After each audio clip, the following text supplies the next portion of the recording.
and Evening at the Improv will return after this. The deeper man's sense of wonder, the wider his curiosity, the stronger his vitality becomes, and the more powerful his grip on his own existence. Welcome to the amazing world of Kreskin. Ladies and gentlemen, Kreskin.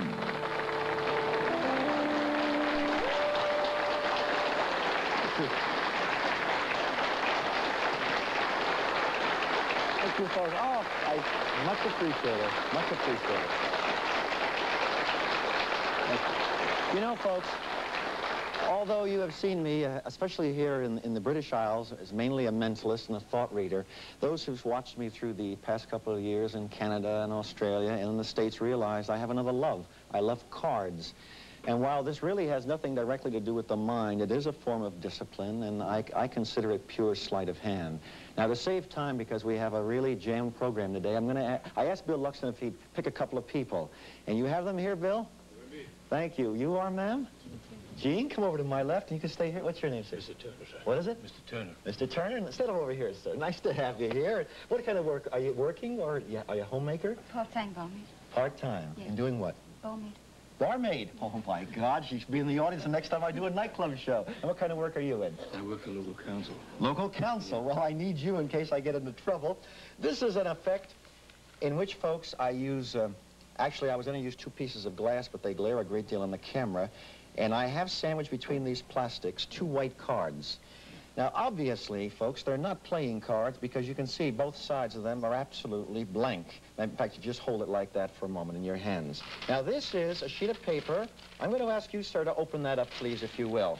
Boy, we asked for a small sheet of paper, folks, and we went a little bit extra. No, this is good.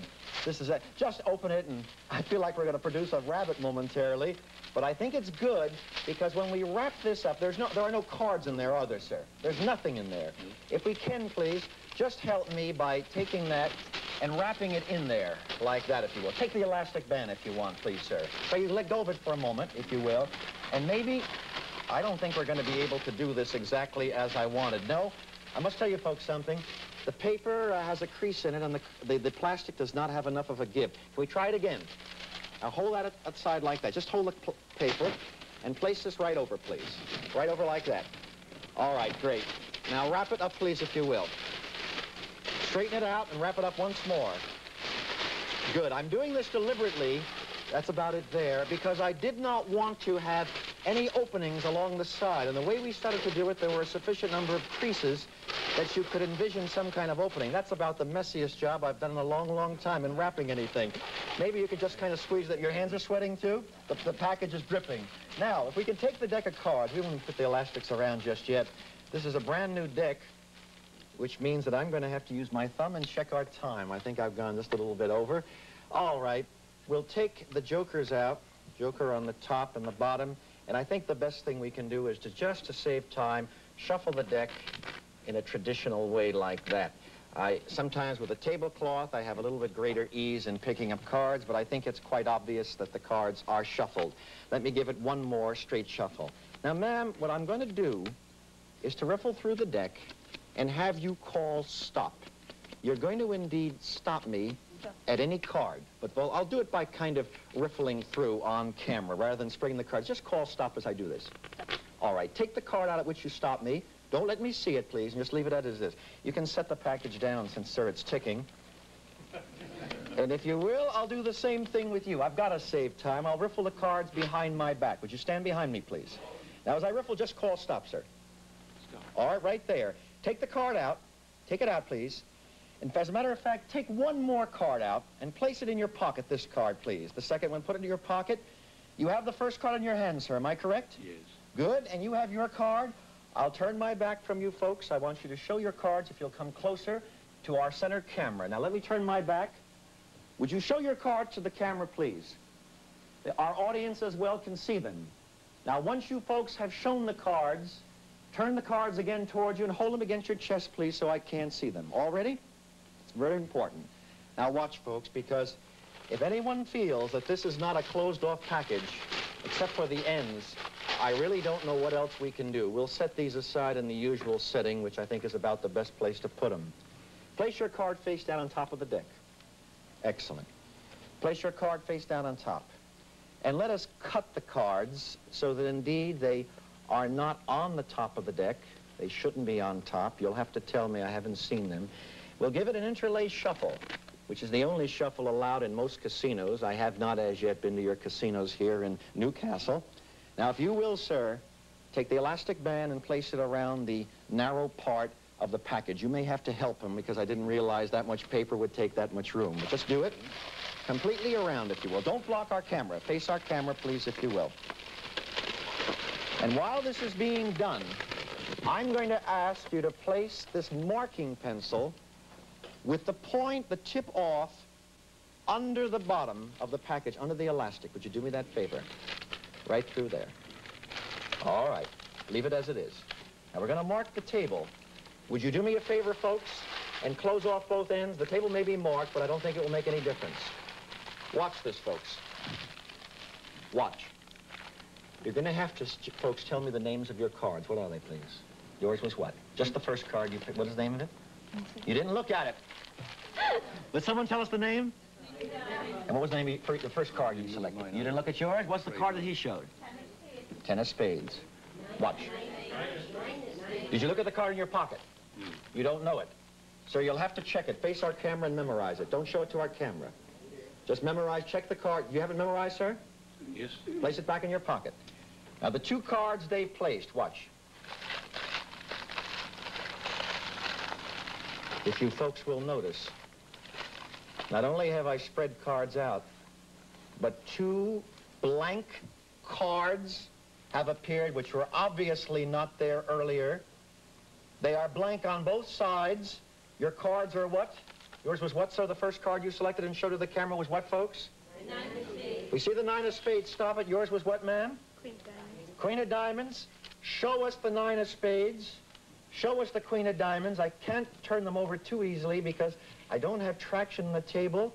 But if you will note, aside from the two white cards, which were not there earlier, your nine of spades and queen of diamonds, I think they told us, are not there. Do me a favor, please. Take apart the package very quickly. It's plastic, which was sandwiched together. And if you will, I don't want to touch it. Just unfold it. Reach in, take out the glass, and look. Between the frames of the glass, they actually are there.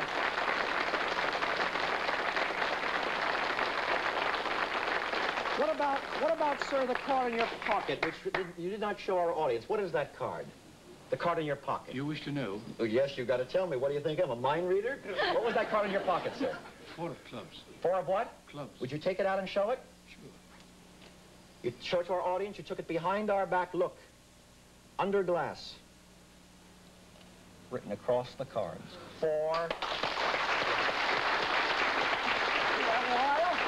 Thank you, ma'am. And folks, we will be back in just a moment.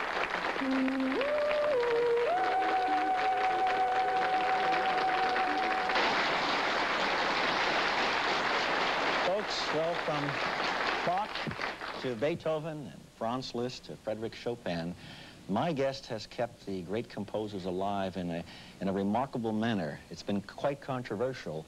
But whether she has certain special powers or not, even if she were not possessed of them, she certainly has a unique gift. Meet with me, if you will, Miss Rosemary Brown. Nice to have you here.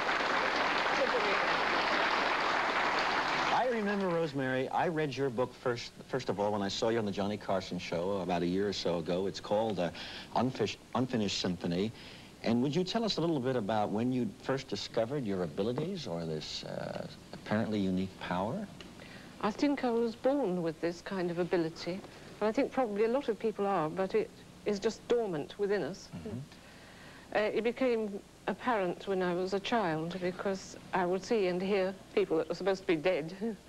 Would you see them in your mind's eye with your eyes closed, or would you see them in front of you? I see objectively, but if I close my eyes, I can still see them. So, which shows that I'm not really seeing with my physical eyes. Mm-hmm. Mm-hmm. But sometimes they're just as clear as you are, sitting beside me. And they're mainly composers, are they, Rosemary? No, no, they're people from all walks of life. But the book, The Unfinished Symphony, seemed to deal not only with composers that you felt you contacted, but which helped you compose music, or did you compose it through them? Well, they compose the music, and then they transmit it to me in various ways. The most usual way is just by dictation. I don't have to have a piano. I just need the paper and pencil, and they tell me what to write. And you will fill in the notes on the I bars fill in and the the notes scale? as they give them to me. Had you yes. had any training in music at all? Very, very little. You know, just a mere scattering of piano lessons. And how old were you when you... Which was a drawback in some ways, because I couldn't understand half of what the composers were talking about. I don't know the technical names of the chords, for instance.